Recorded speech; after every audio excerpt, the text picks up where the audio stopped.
The year was 1971. Mexico City hummed, a giant, sprawling place. But in one home, a dark quiet grew. Maria Trinidad Ruiz Mares lived there. She was a mother, she was a wife, and she was afraid. Her life was not her own. It was a life lived on the edge of a scream. Nobody seemed to hear the small sounds of her fear, or maybe they just didn't want to listen. That kind of silence can eat a person alive, bit by bit, day by day. Her husband was Pablo Diaz Ramirez. He was not a kind man. His hands were hard, his words were harder. He hurt her, again and again. He hurt her children too. The fear in their eyes was a mirror of her own. She felt trapped like a bird in a cage with no door. Every day was the same shadow. Every night brought the same dread. She had to find a way out. Any way out. She was pushed too far. Then came that awful day, July 19th. Something inside Maria Trinidad finally broke. She killed Pablo. It was a desperate, terrible act. But it did not end there. She dismembered his body. The stories say she boiled his head on her stove. It's a chilling thought. A kitchen, a place of nourishment, became a place of nightmares. The city would soon learn of the horrors hidden in that small house in Colonia Justo Sierra. The most shocking part came next. The whispers, the accusations. Maria Trinidad confessed. She admitted to the killing, to the dismemberment. Some said she used his flesh, used it in the tamales she sold. Could it be true? The city reeled.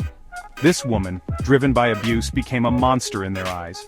She was sentenced to 40 years. She died in prison in 1995, but her story, her terrible story, did not die with her. It had just begun to grow.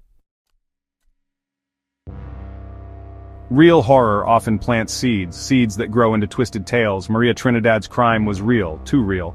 But people started to talk, stories changed, they grew darker, stranger. And soon, a new legend was born. This one haunted a place many knew. Metro Indios Verdes, a busy, crowded subway station. A place where thousands passed every day. A perfect place for a scary story to latch on and spread like wildfire. They called her La Tamalera de Indios Verdes, the killer tamale vendor of Indios Verdes. Her name in this new story was Anabel Gomez. She sold tamales near the station. One day sales were bad, very bad. She was desperate. Then she saw a little girl, lost, alone.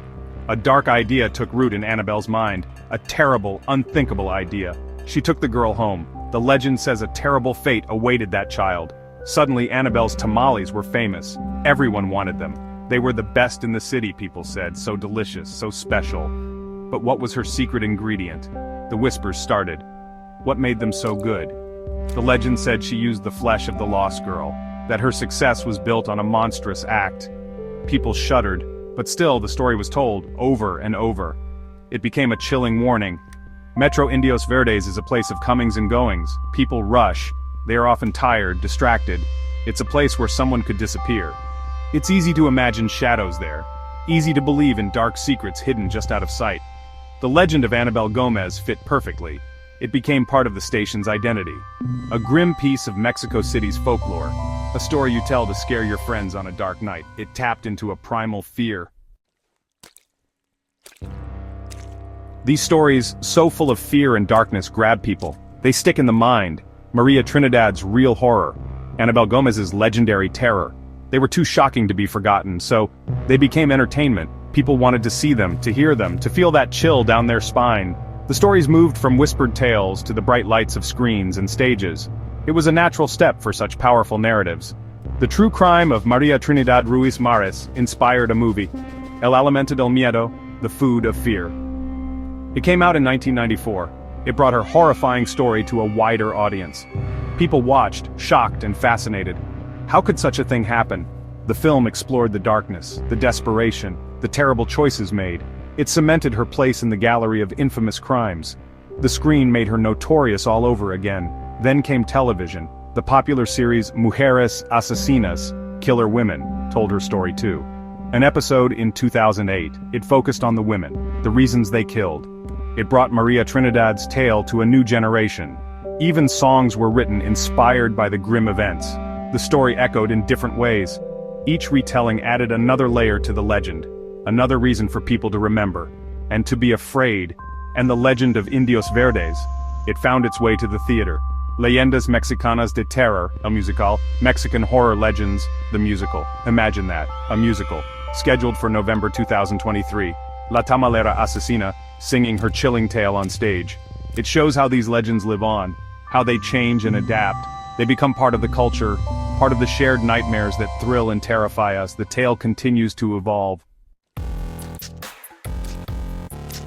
The Tamalera myth is strong. It never really goes away, it just waits. Then it pops up again. Sometimes in new places, sometimes in new ways. In July 2023, a story went wild online. This time, it was Zapopan, Jalisco, not Mexico City. The news said a woman named Esther N. was arrested. The charge? Selling tamales made from human flesh.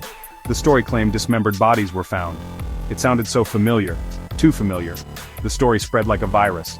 Social media lit up. People were scared. They were disgusted. Had it happened again? Another Tamalera? The fear was real. The headlines were shocking. It seemed the nightmare was repeating itself, decades later, in a different city. This is the power of such a legend. It preys on existing fears, making the unbelievable seem suddenly plausible. The digital age means such stories can reach millions in minutes. But then the truth came out. The police of Zapopan made an official statement. On July 6, 2023, they said it was all fake news. No such arrest, no Esther N, no human flesh tamales, nothing. It was a hoax, a cruel joke maybe, or just someone wanting to cause panic. They urged everyone to check official sources, to not believe everything they read online. The relief was huge, but the incident left a mark. It shows how easily these old fears can be stirred up. The line between truth and myth is so blurry sometimes. Maria Trinidad's story was horrifyingly real. The Indios Verdes legend grew from that horror, and the Zapopan fake news showed how ready we are to believe it all over again. The Tamalera, whether real or imagined, haunts the Mexican consciousness, a chilling reminder of darkness, desperation, and the stories we tell ourselves in the night.